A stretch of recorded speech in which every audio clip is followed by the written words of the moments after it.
The Adventures of the Princess and Mr. Whiffle. Once upon a time, there was a princess who lived in a marzipan castle. She lived there all alone, except for Mr. Whiffle, who didn't count because he was only a teddy bear, and the thing under the bed. Señor Fu was the princess's best friend.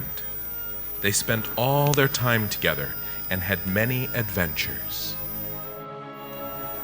They found buried treasure by the old stump. They defeated the Black Duke's rebellion at the Battle of Bainbridge. Victory came at a great price. The princess was wounded, and Señor Fu was forced to take terrible revenge. They fought Greenbeard the pirate and defeated him, though in the heat of battle, Señor Fu nearly drowned and was only saved due to the princess's quick thinking. But when her daytime adventures were over, the princess always returned to her marzipan castle. After she had dinner and washed her face, she and Mr. Whiffle went to bed. But they were not alone. The princess had never seen the thing under the bed because it didn't like the light. During the day, when the bright sun was out, it hid in the deep shadows under the bed. It even hid at night when the lamps were lit. That's why the princess always kept a candle burning. But some nights, when it was stormy out, there were drafts in her room. And then the thing didn't need to hide anymore. The princess had never seen the thing, but she knew what it was like.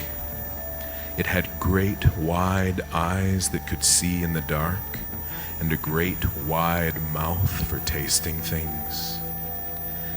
It had thin, flat lips and a wide, flat tongue. Its skin was greenish, grayish, brownish. The princess thought that it was prickly like a nettle, or scaly like a fish, or slimy like a frog, but it was actually soft like velvet, so the thing never made any noise at all when it moved.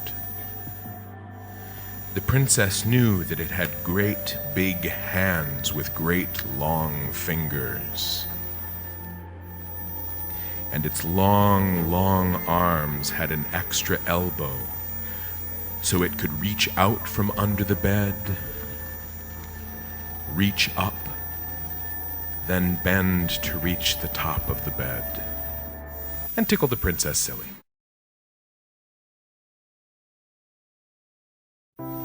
One day, a package arrived for the princess. The princess loved the kitten. She and Mr. Whiffle spent a long time trying to decide what his name should be. The princess wanted to call him Mr. Mutton Chop because of how he smelled. Mr. Whiffle wanted to call him Moloch because of his pointy, pointy claws. They compromised by calling him M.M., or Emmy for short. But then Emmy got lost. He wasn't in their treasure mine or in the old cave. Señor Fu suggested they look in the river, but Emmy wasn't there either. They knew he couldn't get over the wall or past the gate. They looked everywhere, but they still hadn't found Emmy by dinner time. That night, the princess couldn't sleep. Thinking about her lost kitten made her tummy hurt. Even worse, her candle was short,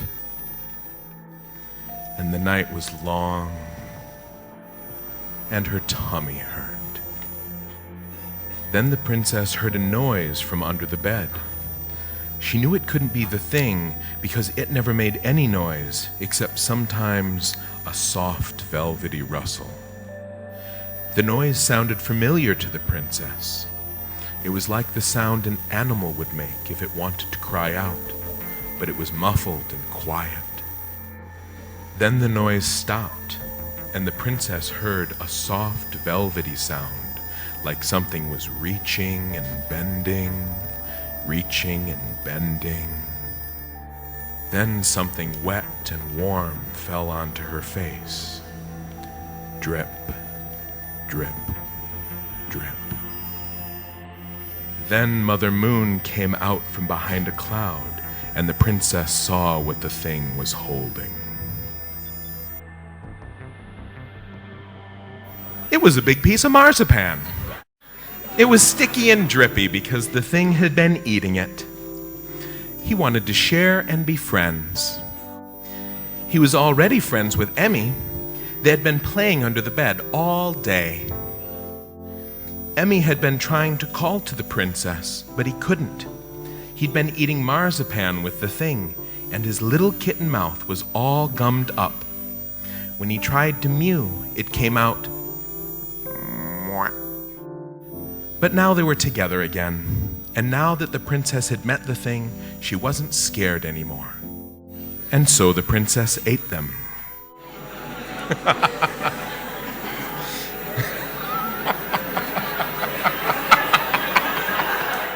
And there was nothing left but sticky bones. So she and Mr. Whiffle made a fort out of them and had tea.